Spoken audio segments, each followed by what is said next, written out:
migrating to the United States. So fine for people coming into the country.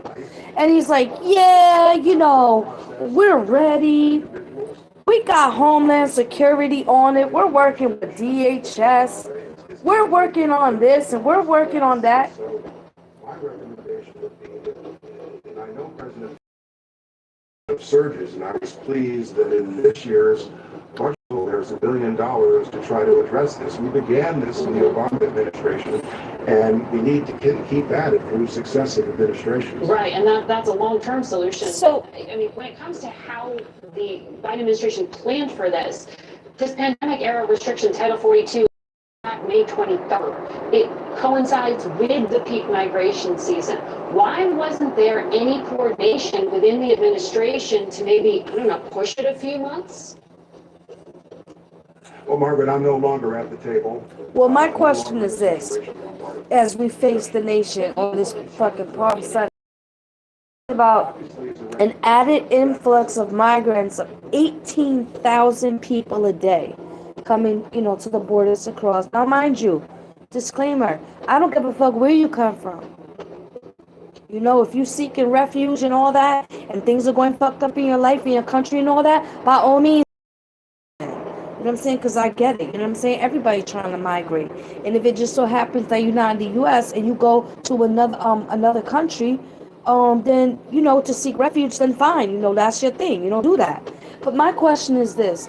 If the Biden administration is planning on preparing or has already set a plan for 18,000 people to migrate to the in the U.S., what about the U.S.? How are you able to manage 18,000 people a day coming into the U.S., but you can't handle a fucking homeless shelter, a pantry line?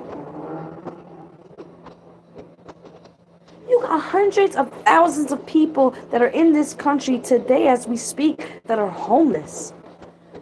You got hundreds of thousands, and you ready to take in 18,000 more people a day? You can't even walk and chew bubblegum at the same time right now as it relates to the homeless crisis in this country and the drug addiction problem in this country. But you have the audacity, us as Americans, that we're going to be welcoming 18,000 new neighbors a day. They don't even take care of us as American citizens properly. As United States citizens, our rights are constantly being torn away from us.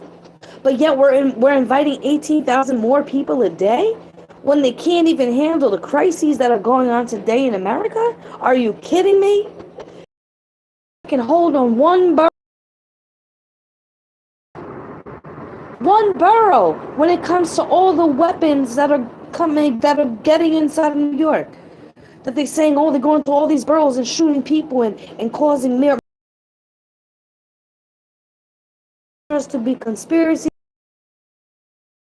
The government. No, motherfucker, my eyes is open. Ain't nothing wrong with the fact that I can see. There's nothing wrong with me saying, look at what the fuck is going on. Are you kidding me?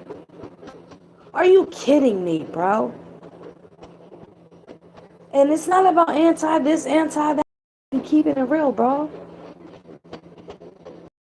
That is crazy. Among all the things that are going on in this country, you're going to take on 18,000 more people a day. There are longer-term trend lines. There's no level of defense that can counteract the powerful push factors in Central America. That's something that I know President Biden believes in. We discussed it extensively when he was Secretary of Homeland Security. Secretary, good to have you back on the program. I don't even know what is going on. But what I do know is what I said. And I find it very, very disturbing, man. Have these conversations, man. Have these fucking conversations. It's not a joke, man. It's not a joke. Be afraid to speak your mind. I'm not gonna lie. Keeping it funky, I am afraid. By me speaking my mind, the government is retaliating against me and doing something to me to try to make me go down. I do feel that. I really do. And I have proof behind it, what I'm saying. I can prove to you what's happening. You understand and what has been going on in this country as it relates to me and other survivors of violent crime and domestic violence, and middle under impoverished neighborhoods and living in the hood and all that. I got documented and I witnessed all the bullshit that goes on. But yet this country is ready to accept more than its fair share and more than it can handle already. That shows you something. If that does not show you something, am I really a conspiracy theorist, or does that not make sense? What?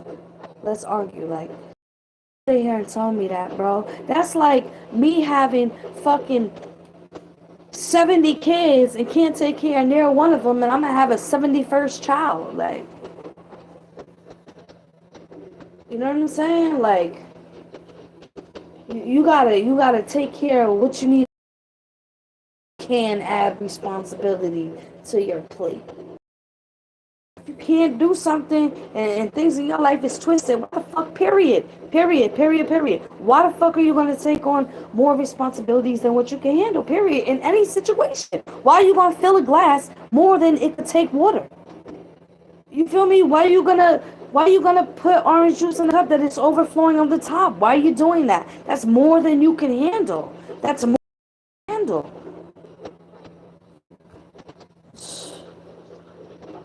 Female justice will sit on the 9-person. And this Ketanji thing is really getting out of control. Judge Ketanji Brown Jackson marked her historic. I mean, I understand it, and I'm 100,000 million% salute her. Like, right. Look at this.